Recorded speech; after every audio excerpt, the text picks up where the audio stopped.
जिस तरीके से देखा जाए प्रेजेंट के अंदर ब्लॉक प्रमुख के चुनाव हुए, जिला पंचायत अध्यक्ष के चुनाव हुए, आखिरकार समाजवादी पार्टी आपकी पार्टी पे क्यों आरोप पे आरोप लगाए जा रही है? जिस तरीके से भारतीय जनता पार्टी एक गुंडेई पे उतर आई, प्रशासन को बदनाम कर रही, आपकी पार्टी को बदनाम कर रही, आखिरकार क्यों आपको मुद्दा बनाया समाजवादी पार्टी ने?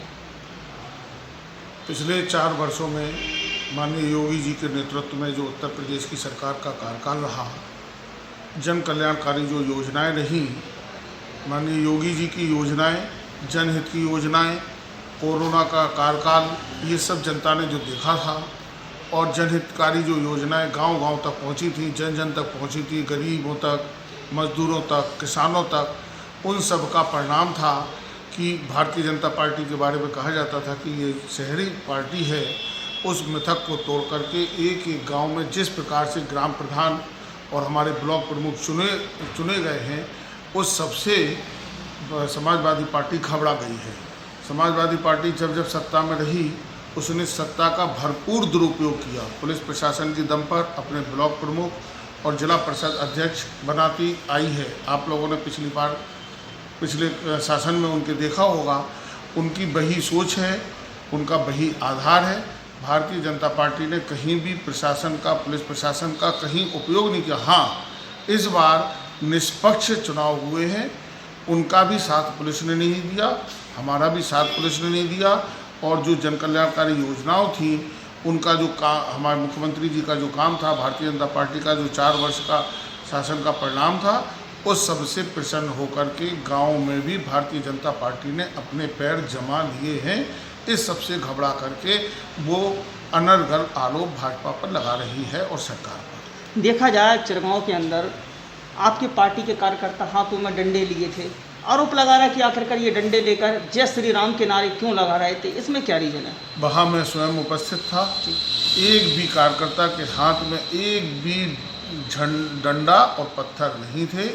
आपने बड़ा गांव में भी देखा जिस तरीके से उन लोगों ने वो बेसबॉल के डंडे लेकर के समाजवादी पार्टी के कार्यकर्ता आए थे, पुलिस पर हमला किया।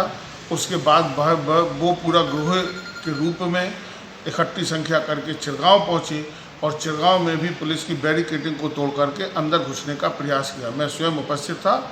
भारतीय जनता पार्टी का एक भी कार्यकर्ता, केवल हम लोग दूर से खड़े होकर के उनकी गुंडागिर्दी को देख रहे थे। बबीना विधानसभा, मऊरानीपुर विधानसभा, गरोठा विधानसभा, तीनों विधानसभा में हमने देखा है कि जो 2022 का चुनाव आ रहा है कि इसमें बदलाव आपकी पार्टी करने जा रही है कि वही प्रत्याशी रहेंगे? ये पार्टी का सवाल है, संगठन का सवाल है। हमारे विधायक, सांसद, पार्टी के कार्यकर्ता सब लोग एकदम जनहित के कामों में लगे हुए हैं। बदलना और ना बदलना ये सब पार्टी का काम है। 2022 का किस तरीके से मूवमेंट आप जोरों शोरों से चला रहे हो? हमारी जो जन कल्याणकारी योजनाएं हैं, कोरोना के इस संकट में मुख्यमंत्री योगी जी का जिस प्रकार का योगदान रहा और पूरे आपने देखा होगा 15 अप्रैल के लगभग जो पूरे प्रदेश के अंदर अफरा तफरी मच गई थी, संसाधनों की कमी आ गई थी, उनको योगी जी ने जिस तरीके से 15-20 दिन के अंदर से ठीक किया, उन सबको देखते हुए और शहर के, गांव के एक एक जगह के विकास को देखते हुए गरीबों की योजनाएं, किसानों की योजनाएं, मजदूरों की योजनाएं, जिनको लाभ पहली बार मिला। अभी तक योजनाएं बनाई जाती थी लेकिन लोगों तक लाभ वो नहीं पहुंच पाता था। पहली बार जन कल्याणकारी योजनाओं का लाभ जन जन तक, ज़रूरतमंदों तक पहुंच रहा है। इसका लाभ हमको 2022 के चुनाव में अवश्य मिलेगा और हम फिर से पिछली बार से अधिक सीटें जीत करके आएंगे। माननीय उमा भारती जी ने एक वादा दिया था कि बुंदेलखंड को राज्य बनाने के लिए, अब 2022 फिर आ गया। जनता की पुकार सबके दिलों में कि बुंदेलखंड को राज्य बनाया जाए, तो उसमें क्या है? बुंदेलखंड एक अलग मुद्दा है।